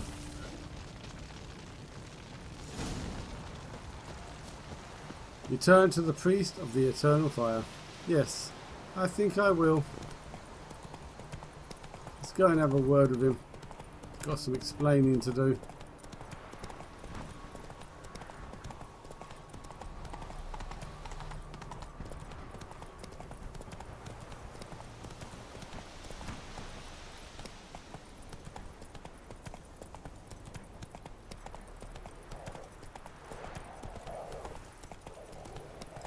Take it easy. I think I'll leave you here for a second, Roach. There's a notice board here. Let's have a look at that.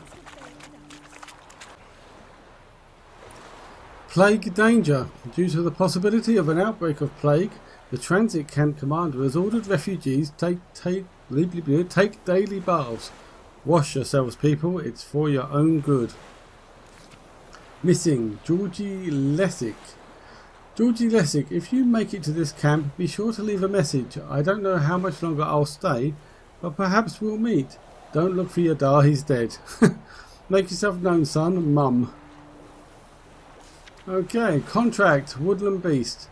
Let the following be known far and wide. There's some monster in the woods outside Novigrad doing great damage to our war effort. Anyone who tracks it down and kills it will not only fulfill a patriotic duty and bring the inevitable victory of the united northern forces under the leadership of our brave King Radovid one step closer, but will also get a sizable coin reward as recompense for his trouble. Together, onward to victory. Captain Felix Grubb.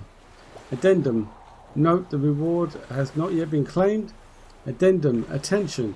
If the monster is not killed by the end of the present month, taxes for the entire region will be raised by 1/5. Lovely. Nope, don't want to do it yourself though, eh? That would be too much trouble.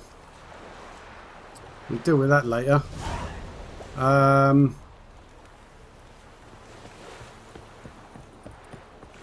Let's quickly have this conversation. Halt! No passage. Bridge is closed. Because? Because King Radovid said it should be. Won't let anyone through who don't have a pass. How do I get a pass? Who issues these passes? Why, you need to know. Your kind don't get passes anyway. Not the right type. Just for that, I'm going to make you tell me. Come on, give it a good think. I'm sure you know where I can get a pass. Yeah. Royal officials issue them. But they're also available on the black market. From who? Don't know the names. Ask folk around the crossings. They'll know more. Do just that. Farewell.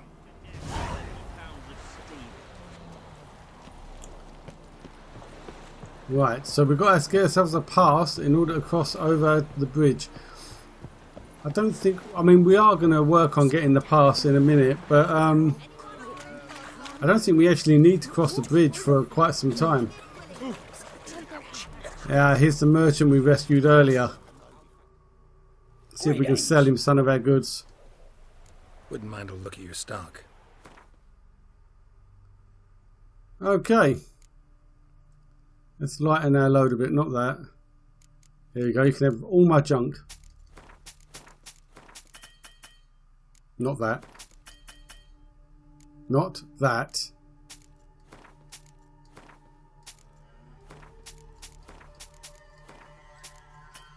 Oh my lord.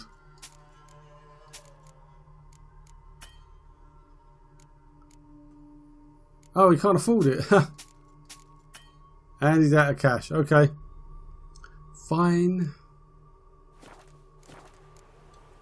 Farewell.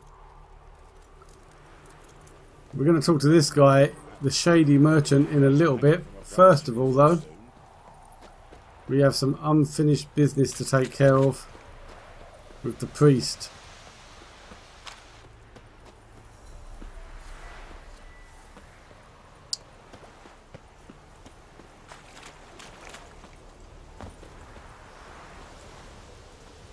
Need to talk to you, mate. Well, Witcher, have you completed your task? Yeah, that's a good question, actually. Why hadn't anyone burnt the corpses earlier? Why do you priests take an interest in the fallen so late?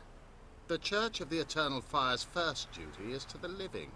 You've no notion of the work we did just after the battle. The wounded needed tending, refugees, pastoral care.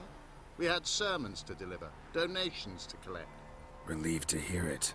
What would the people have done without you? In any case, I took care of the graves. Sort of. So, took care of the graves. Interesting, actually.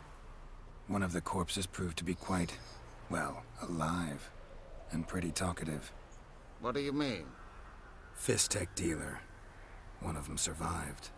Had an awfully interesting story to tell. Intriguing. I would purchase this story from you. For all time. Exclusively. I'm sure you would. Can't bribe me. You can hire me, but you sure as hell can't buy me. Ah, an impasse. Then it will be cheapest to kill you. 3 on 1. Surely we'll manage, Witcher or not. Take him! Let's dance. Oh, whoa! He survived, damn it. The priest must have shielded him.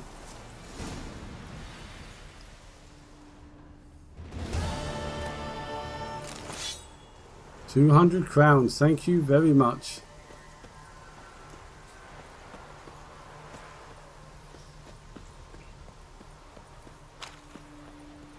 Now then, where'd that shady merchant go? It's around here somewhere. There he is.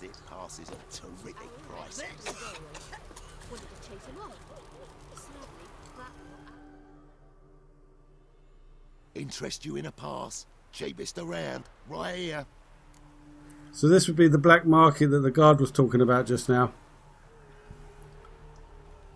What kind of pass are we talking about? You don't know. Redanians hold all the fords across the Pontar. Can't get through without a pass. But you're in luck. So happens I've got a few to sell.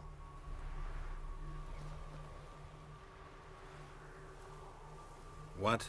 Could dress up like Radovid and buy a gilded carriage for that much. What am I to do if you can't afford it? Can you go any lower? No deal. Whoa, hold up. Might have a little work for you. Reduce the price for a job well done, eh? What kind of work is that then? What kind of work? Nearby. Just to the southeast. My sister's husband's got a business. He and some lads tidy up battlefields. Problem is, there's always swarms of shite bothering them. You know, them monsters drawn to corpses. Yeah, that'll Give happen. them some protection, and I'll swing you one beautiful discount. Maybe there's another way to do this? I think you'll swing me a discount just because. Aye, good idea. Discount's yours, my friend. I'll think it over. Alright, see what I can do. Right, so this brother-in-law of his is just up here. And yeah, he's being besieged by necrophages. Whoa, no, wrong oil. There we go. Actually, do we need repairing at all? Does, look at that. Both of them do. Okay. It's this guy here. Albin Hart. You kind of have to be careful because hang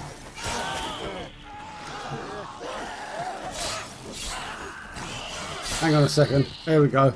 There's waves of the necrophages that come out and you have to kill them all.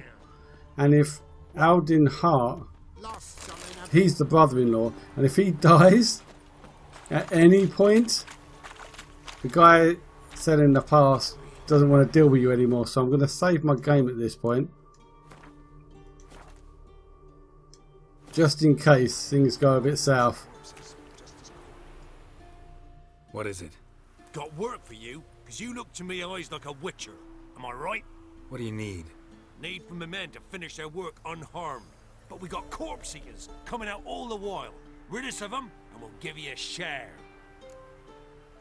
I'll give it a go. Deal.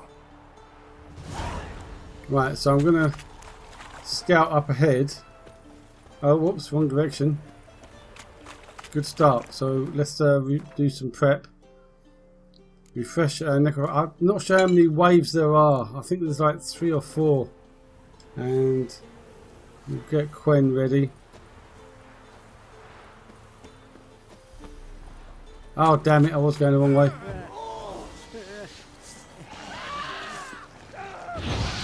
All 3 of them. Nice.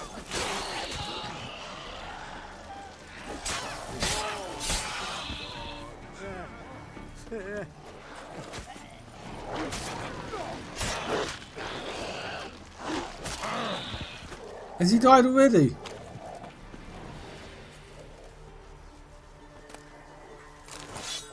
Has he died? Beware of the ghouls. Ah, damn, he died on the first wave. I did not see that coming. God damn it.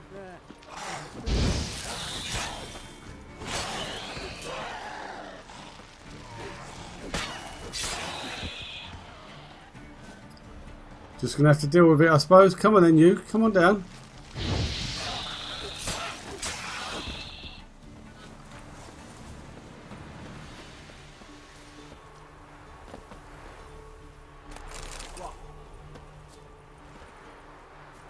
I can't believe that went so badly, so quickly.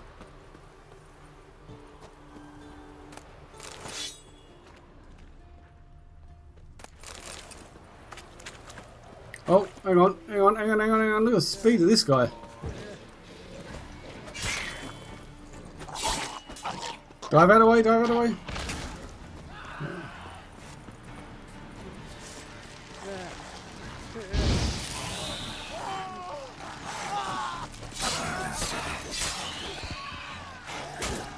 Oh, got me. What's the matter? Beware of the ghouls. Is there more coming? Quickly refresh our oil.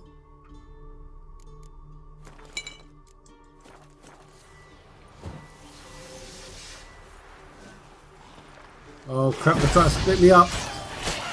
Trying to draw me away. Die, damn it.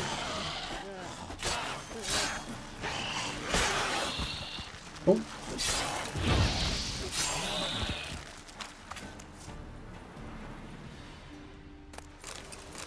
Well, hopefully that was it. Oh, hang on. Thank you, sir. Yeah. Saved our rides, you did. Here, take it. Your pay and a share of the horse and new fortress to dig up the dead. Godspeed now. Well, what do you want? Oh, I wonder if I ended up getting more money as a result of that. 20 crowns. Jesus, how much was he going to give me before? Yeah, the guy, that geezer with the pass is not going to be happy. Thankfully, there's one other way. Well, there's a couple of other ways to get a pass. So I'm not too worried. Both kinds of corpses, just as cold.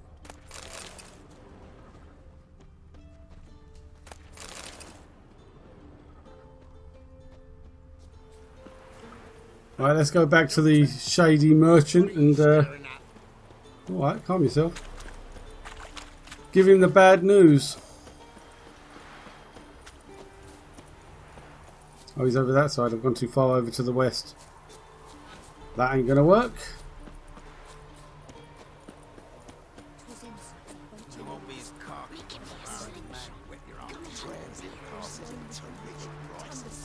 I got some bad news for you, mate.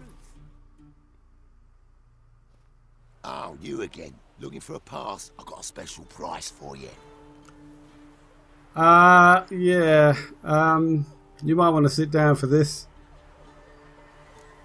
I actually ran into your brother-in-law. Tended to the monsters too, but he was killed. What? You're pulling me leg? Forget my offer. It's off the table, you git. On your way. Go on now. This other patrons off. Ooh, quest failed. Oh, boo. Not happy about that. Oh well. Nothing I can do. I could replay the mission, but you wouldn't want to see that. So what I'm going to do is I'm going to save it here. And take a break, and then when we come back we'll make our way to the end of the crossroads. Hope you've enjoyed what you've seen so far. Feel free to like, comment and subscribe if you haven't already. Click on the bell so you get notified of any future episodes, and I will speak to you soon. Bye for now.